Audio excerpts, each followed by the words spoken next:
le troisième volume de Midi Minuit, sa grande particularité, c'est que c'est dans ce volume qu'on a tenté d'unifier la première période de la revue, c'est-à-dire les petits formats, avec la deuxième période, c'est-à-dire le format magazine. Parce qu'à partir du numéro 14, dans l'histoire de Midi Minuit, c'était en 66, il y a eu cette espèce de changement de format qui était aussi un peu un changement de ligne éditoriale. C'était une manière non seulement toujours d'aller bien sûr vers le fantastique, le bis, la série B, etc. Mais désormais on allait aussi vers Jean-Luc Godard quand il fait Alphaville, on va vers Truffaut quand il fait Fahrenheit 451, on va vers Wojciech Haas, le manuscrit trouvé à Saragosse, on va vers Fellini quand il fait Juliette des Esprits, etc. etc. Enfin, en gros c'est le moment où il y a des grands auteurs, enfin des auteurs qui sont reconnus comme tels à l'époque, qui se mettent à faire du fantastique. Donc ça c'était déjà une première bataille culturelle remportée un petit peu par Midi Minuit à l'époque, parce que le fantastique quelque part sortait du ghetto, y compris au sein de la production. Et je dois signaler ici cette critique absolument essentielle d'Alphaville par Michel Caen. Ça c'est dans le numéro 13, donc en début de volume, et ça c'est un geste critique extrêmement fort, parce qu'il faut se souvenir que Midi Minuit c'est édité par Eric Losfeld. Eric Losfeld édite également Positif, et au sein de la maison de Losfeld, quelque part, Godard c'est l'ennemi. Vraiment, ça reste le cinéaste des cahiers du cinéma, et les clivages sont très très marqués. Losfeld va vouloir qu'il y ait une critique d'Alphaville dans Midi Minuit, ce sera Louis Seguin qui fait une critique pour le coup extrêmement négative, mais Michel Caen, qui est quand même le rédacteur en chef, dit il est hors de question qu'on laisse passer ces critiques négatives sans une critique positive que moi je vais signer. Et il signe un texte qui s'appelle Capitale de la douleur, en hommage à Paul Éluard, et c'est une forme de pied de nez finalement à Positif, parce que Positif se revendiquait du surréalisme, et quelque part il fait donc une défense de Godard au nom du surréalisme. Mais c'est un texte absolument magnifique, et quelque part c'est vraiment sur ce texte que il pose très clairement ce que va être l'importance historique du midi-minuisme, c'est-à-dire cette manière de proclamer que parallèlement à la nouvelle vague reconnue comme telle, la nouvelle vague intellectuelle, celle de Godard, de Truffaut, ou les nouvelles vagues européennes, Polanski et compagnie, il y a une nouvelle vague populaire, celle de Terence Fisher, celle de Bava, celle de Franco, celle de Corman, et que ces deux mouvements-là ne sont pas contradictoires, ils sont même éminemment complémentaires, ce sont eux qui inventent la modernité dans les années 60. Et l'héritage du midi-minuisme, il est là, et quelque part il se cristallise sur ce texte, Capitale de la douleur, par rapport à Alphaville.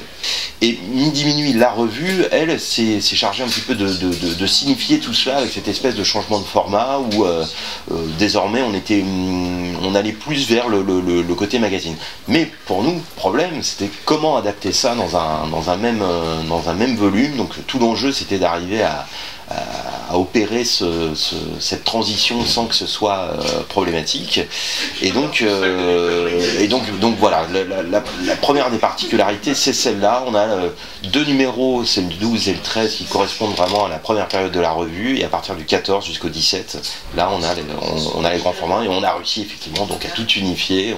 On a fait un travail d'adaptation de la maquette pour qu'on s'y retrouve tout simplement. On est toujours resté fidèle à ce que c'était, hein. Il y a toujours quelques ajouts aussi, quelques photos couleurs ici ou là, quand on en trouvait, parce qu'évidemment comme on recherche à chaque fois les photos d'origine, on ne repart pas de la revue, effectivement on retrouve parfois les photos, mais on retrouve aussi d'autres documents, et parfois dans ces documents il y a des choses absolument sublimes qu'on ne pouvait pas ne pas mettre. Pour ce volume de Midi Minuit, on est dans les années 65-67, et effectivement sortent un certain nombre de films sur les écrans qui vont devenir extrêmement importants pour Midi Minuit.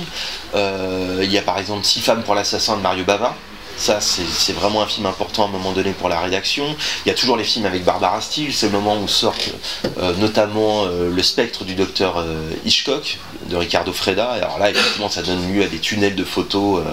Les deux leitmotifs d'ailleurs, je veux dire photographiques de ce volume, c'est vraiment, là pour le coup, deux acteurs, c'est Christopher Lee et Barbara Steele. Il y a vraiment des grands tunnels de photos qui leur sont dédiés. Pour être tout à fait honnête, pour moi le DVD qu'on ajoute à chaque volume, ça a toujours été aussi important que le livre. J'ai jamais conçu ces DVD comme des bonus.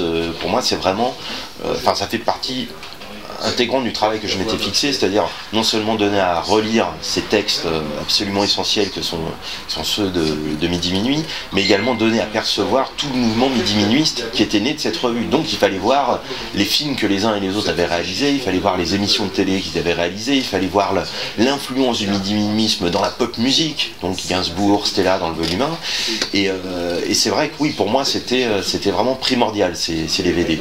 Et donc là dans le volume 4, c'est vrai on se fait particulièrement plaisir parce que ce coup-ci il y a vraiment 4 heures de programme totalement inédit, on a 6 courts-métrages. Je suis vraiment très heureux de présenter La brûlure de mille soleils de Pierre Casse, qui est un chef-d'œuvre de la science-fiction 60s fait en France. Film d'animation monté par Chris Marker, et c'est une variation à la fois cosmique et libertine sur la tragédie de Bérénice.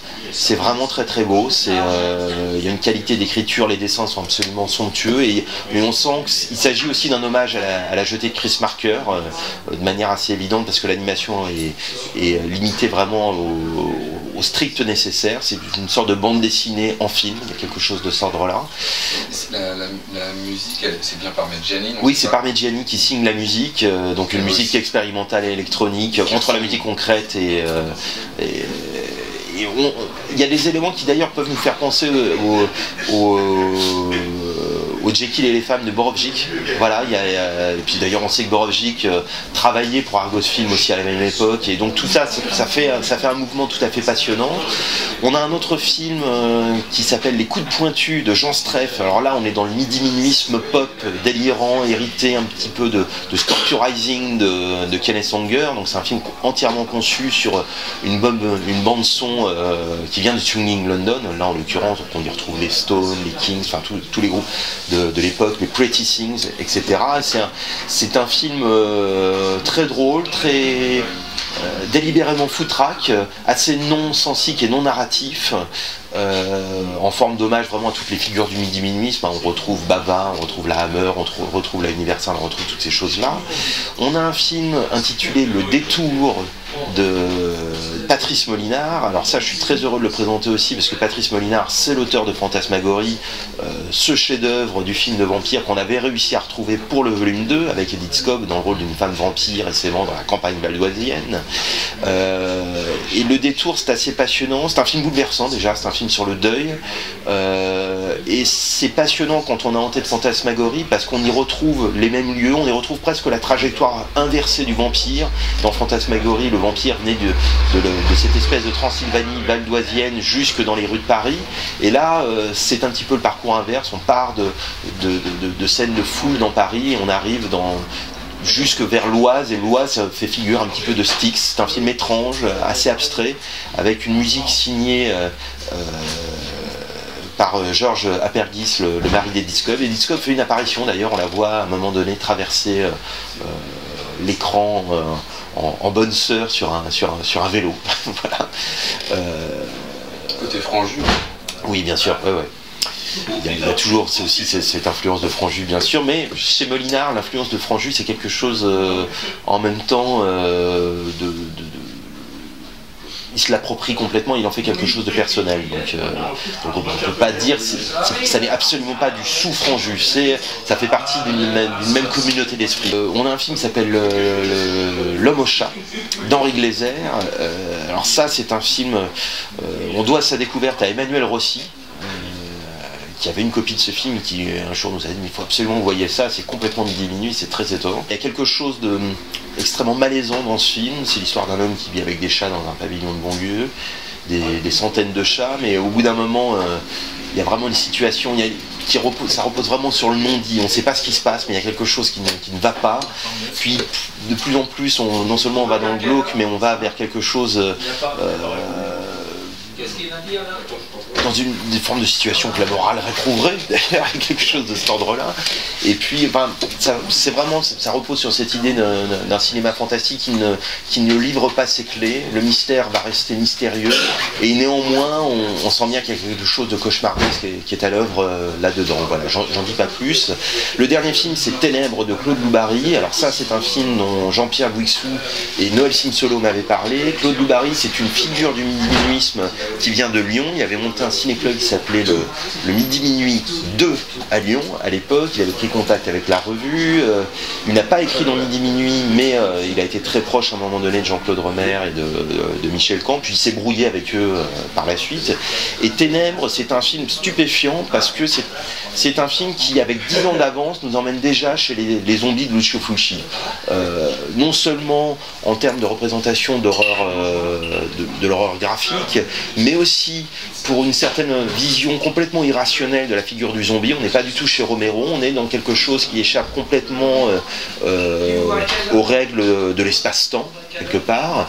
Et puis enfin, même la photographie fait penser déjà en 69 à la photographie de ces films italiens d'épouvante de la fin des années 70. Donc ça, c'est déjà vraiment quelque chose de très étonnant. C'est pas rien, un film extrêmement maîtrisé, et alors là, tout à fait cauchemardesque aussi, et donc vraiment très prenant, effrayant. Et enfin, dernière chose, c'est un film qui entretient une relation vraiment très singulière avec son auteur, parce que Claude Zoubarry, c'était quelqu'un à la santé mentale défaillante, et on sait qu'à la fin de sa vie, il souffrait de crises de paranoïa extrêmement aiguës. Jean-Pierre Bixou raconte qu'il l'a vu quelques semaines avant sa mort dans une boîte de nuit parisienne, où il lui aurait dit « Ne dis à personne que je suis là incognito, je suis poursuivi par des extraterrestres », et il meurt d'un suicide quelques semaines plus tard. Et quand on a ça présent à l'esprit, on peut se dire que Ténèbres, finalement, c'est peut-être ni plus ni moins qu'un espèce de cauchemar autobiographique d'un homme qui se sentirait happé par un au-delà zombiesque particulièrement effrayant. Ce qui explique aussi le long délai de 3 ans, c'est que moi je mettais un point d'honneur à ce qu'il y ait enfin dans le DVD le Dracula en ombre chinoise de Jean Boulet. On voulait les meilleurs éléments possibles pour présenter ce film plus que mythique, parce que c'est un film dont on se demande même presque s'il existe, en tout cas sous une forme définitive, a priori pas. Et finalement, on a fini par mettre la main sur les meilleurs éléments possibles à la fin de l'année 2017, grâce à François Angelier, grâce à Philippe Dorier.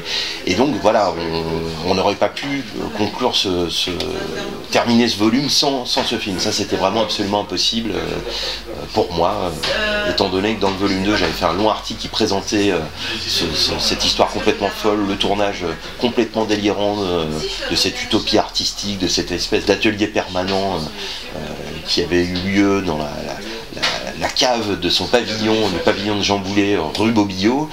Voilà, ça me semblait vraiment très important d'honorer une promesse. C'était un peu ça finalement, hein. On a retrouvé que de très rares rushs qui ont survécu à cette aventure cinématographique tout à fait étonnante. Donc voilà, on s'est retrouvés nous-mêmes à finir ce film. On est quelque part nous-mêmes vampirisés par le film désormais. C'est un film qui a vampirisé à peu près tous ceux qui, d'une manière ou d'une autre, s'en sont approchés ou ont participé à cette histoire. Moi, je vois ce film comme une espèce d'invocation de Dracula. On sait que Jean Boulet était très proche à un moment donné de Kenneth Anger, notamment à l'époque du tournage. Et c'est une invocation réussie parce que lui, quelque part, effectivement, s'est fait vampiriser par le film. C'est le moment où il s'identifie à ses fantasmes, où il va se faire refaire le visage pour ressembler à ses dessins, et c'est ce qui va un petit peu sceller son parcours masochiste totalement délirant. Donc il y a une traversée du miroir pour lui, mais c'est aussi une invocation à Dracula réussie parce qu'il y a des talents noirs qui ont éclos sur ce tournage, ceux de Philippe Dorier, ceux de Boris Bergman. Voilà, c'est à ce moment-là que ces jeunes talents en devenir vont éclore littéralement, et donc voilà, il y avait vraiment cette idée-là. Et quand je suis retombé sur ces rushs, donc grâce à François Angelier, grâce à Philippe Dorier qui avait conservé un certain nombre d'éléments, et ben on a été... Enfin, j'ai été littéralement happé par la beauté de ce que je découvrais. C'était comme si le film m'appelait finalement. Il y avait l'évidence qu'on pouvait remettre ces scènes dans le bon ordre, qu'il y avait une narration qui pouvait se dessiner, et on a pris le parti de monter tout ça, de prendre la meilleure prise à chaque fois, et effectivement on arrivait très, très rapidement à une sorte d'adaptation de la première partie du roman, c'est-à-dire les aventures homo-érotiques de Jonathan Harker au château du comte Dracula. Il y avait cette espèce d'évidence. On a monté en musique avec mon camarade Midi Minus qui s'occupe de DVD avec moi, Erwan Legac, et quelque part l'illusion a tellement bien opéré que pour être tout à fait honnête, on a regardé une fois qu'on avait vraiment fini le montage, on a peut-être regardé 5, 6, 7, 10 fois d'affilée ce petit montage de 9 minutes obtenu. Puis tout d'un coup, prise de conscience, mais en fin de compte, je ne suis pas en train de regarder le Dracula en ombre chinoise de Jean Boulet, je suis en train de regarder son double spectral décalqué plan par plan, parce que nous avons monté à partir de chutes d'un premier montage, aujourd'hui totalement disparu. Et donc du coup, voilà, Jean Boulet, qui était un passionné de magie, finalement il a réussi totalement son tour de passe-passe. Voilà, il a réussi à créer une forme de créature filmique non identifiée, voilà, un double spectral d'un film qui n'a peut-être jamais existé. On a fait un documentaire, une cinquantaine de minutes, qu'on a intitulé Jean Boulet, le montreur d'ombre, qui était pour nous l'occasion non seulement de faire un portrait de cette figure méconnue, qui est donc quand même l'un des fondateurs de Midi Minuit, mais plus largement l'un des fondateurs de l'underground et de la contre-culture en France, vraiment le précurseur dans les domaines et du fantastique, de la bande dessinée, de la culture SM, de la culture rock'n'roll, vraiment de tout ce qui nous intéresse dans la contre-culture. Et c'était aussi l'occasion de raconter encore une fois ce tournage du Dracula en ombre chinoise, de faire les interviews avec Philippe Dorier, avec Boris Bergman, avec François Angelier, avec tous ceux qui d'une manière ou d'une autre se réclament aujourd'hui encore de Jean Boulet. J'en parlais l'autre jour avec Jean-Pierre Dionnet et il me disait voilà, il y a eu André Breton, il y a eu le manifeste des surréalistes, Breton a eu ses disciples, nous fûmes les disciples de Jean Boulet. Voilà. Moi, quand je me suis lancé dans ce projet de cette intégrale Midi Minuit, l'idée c'était pas du tout de faire un objet nostalgique. C'était pas du tout de dire c'était mieux avant, le cinéma des années 60 c'était mieux, les revues étaient mieux, c'était pas ça l'idée. L'idée c'était qu'il s'agissait d'une revue manifeste. À ce titre-là, c'était une revue avec une importance historique absolument évidente. Et quand je dis revue manifeste, ce que je voulais dire par là, c'est que même si on parle du cinéma des années 60, qu'on adore tous, hein, celui de la Hammer, de Bava et compagnie, finalement, ce qui comptait davantage dans ces textes-là, c'était le regard posé sur ces films, davantage encore que les films. Et ce regard posé sur les films, mon pari, c'était de dire qu'il était toujours d'une modernité absolument évidente. Et donc on a conçu ces livres dans ce sens-là. On a essayé de reproduire le choc esthétique qui avait été celui des lecteurs à l'époque quand ils découvraient cette revue avec tous ces tunnels de photos. Donc c'est pour ça qu'on n'est pas reparti de la revue en tant que telle, mais qu'on a essayé de retrouver toutes les photos, etc., pour essayer de produire le livre le plus beau qui soit aujourd'hui et de faire éprouver ce choc esthétique dans le contexte d'aujourd'hui. Et donc il y avait cette idée oui, effectivement, de la modernité. Donc, du coup, c'est vrai qu'on pourrait imaginer, une fois que cette intégrale sera achevée, après le volume 4, pourquoi pas un prolongement. C'est vrai qu'on pourrait imaginer Midi Minuit Fantastique exister aujourd'hui en continuant de faire vivre ce regard qui ne cesse de proclamer la toute-puissance de l'imaginaire, le faire vivre via des objets actuels, pour le coup. Et c'est vrai qu'aujourd'hui, il y a des cinéastes hérités du midi-minuisme, y compris en France. Il y a clairement des cinéastes qui participent de la permanence de ce mouvement midi-minuit. Je pense évidemment à Bertrand Mandico ici, c'est une évidence absolue. Puis d'ailleurs, il suffit d'en discuter avec lui, on voit qu'il connaît tout ça très bien et que ça peut être quelque chose qu'il pourrait le revendiquer, hein, voilà, sans aucun problème. On peut penser à Yann Gonzalez aussi.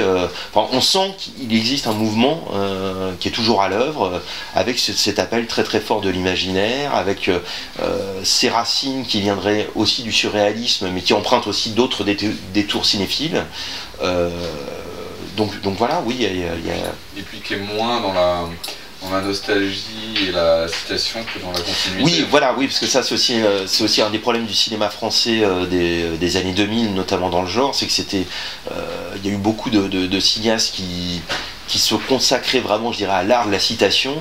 Là, on n'est plus dans la citation, mais on est dans des esthétiques ou des univers ou des mythologies qui sont assimilées. Et c'est quelque chose d'extrêmement important. Ce qu'on montre d'ailleurs dans les films midi-minuit des années 60, ceux qui sont réalisés par des proches ou des plumes de la revue, hein, donc les films des DVD de notre intégrale midi-minuit, c'est pas du tout des fan-films, ce sont des films dans lesquels ils assimilent tout ce qu'ils aiment, mais pour en faire autre chose. Ils aiment les films de la Hammer, mais ils font pas du tout du Terence Fisher, ils font autre chose. Voilà. Et des cinéastes aujourd'hui comme Yann Gonzalez ou Bertrand Mandico quelque part, voilà, c'est ça aussi. On voit ce qu'ils aiment. Ils aiment le giallo, ils aiment Borovnik, ils aiment toutes sortes de choses. Mais néanmoins, voilà, c'est ni du Borovnik, ni les giallo, c'est autre chose. Effectivement, c'est un film tout à fait stupéfiant parce que... Ah ouais, bah là, si on me déconcentre... Et alors, ouais, Pardon. Ça commence derrière. sérieux. Voilà. C'est l'endroit. Ouais, tiens-toi droit. Tu captes la lumière. Elle bouge pas le micro. Voilà, tu es celle-là. C'est bon, je filme. Ça, je sais bien. T'as vu, là, je suis beaucoup plus naturel. Cher lecteur. Voilà, Inutile de te dire que ça est publié. Ah bah. Bah ouais. Nicolas Sandy comme vous ne l'avez jamais Jamais vu. vu.